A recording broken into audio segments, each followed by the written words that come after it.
Hello my fellow foreigners, how are you doing? This is another monthly English Omni blog highlights video where I'm going to look at what's been going on my blog in the month of May. The first article I want you to check out is called Popular Misconceptions About Foreign English Speakers. In this blog post, I'm looking at a few stereotypical assumptions in relation to foreign English speakers that are so popular that they've turned into criteria us foreigners are very often judged by. If you're curious about it, or if you often feel wrongly judged as a bad English speaker just because you have a strong accent, for example, definitely check out this article and it might just put your mind at ease. Remember, you'll do yourself a favor if you just ignore any negative emotions being directed your way. Speaking of which, I recommend you to read this blog post I published a while back, called What You Can Learn from My Countryman's Adventures in Britain's Got Talent. It's a very inspiring story about a Latvian guy, Gatis, living in Britain and pursuing his dream of becoming a stand-up comedian. There's a big lesson to be learned from this story, which is enjoy your life through the English language, do what you love to do, and all of a sudden, everything is going to be possible. Do you want to become a stand-up comedian like Gatis? Give it a shot. Want to start your own business while living abroad? Why not? Read this article called My Experience in a Polish Beauty Salon and What Foreign English Speakers Can Learn From, and you'll realize that you don't have to speak English at a near native level to be able to communicate with people effectively.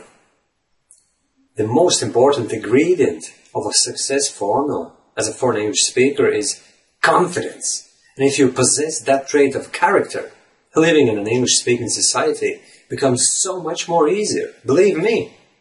Next up is a blog post where I'm touching upon the subject of spoken English self-practice once more.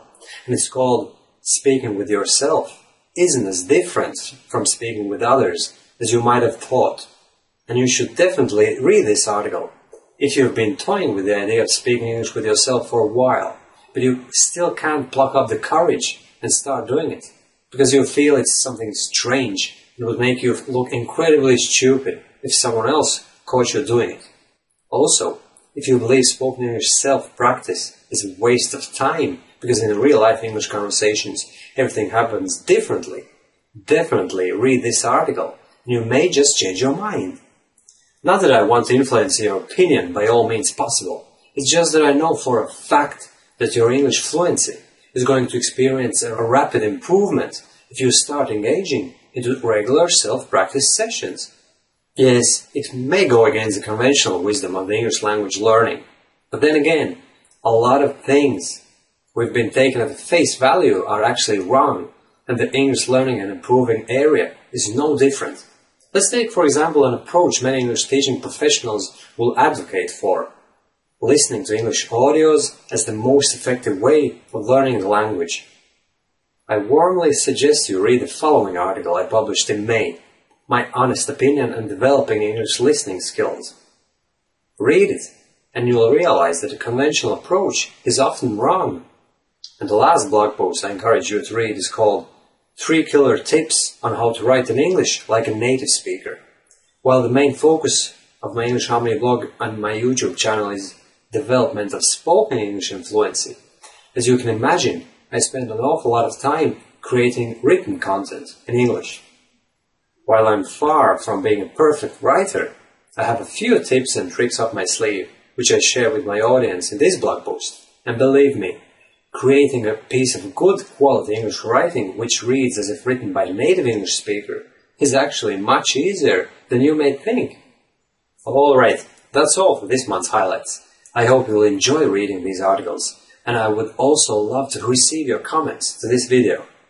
And remember, confidence goes a long way, so as far as you remain confident, you're already on halfway to your destination of a complete English fluency.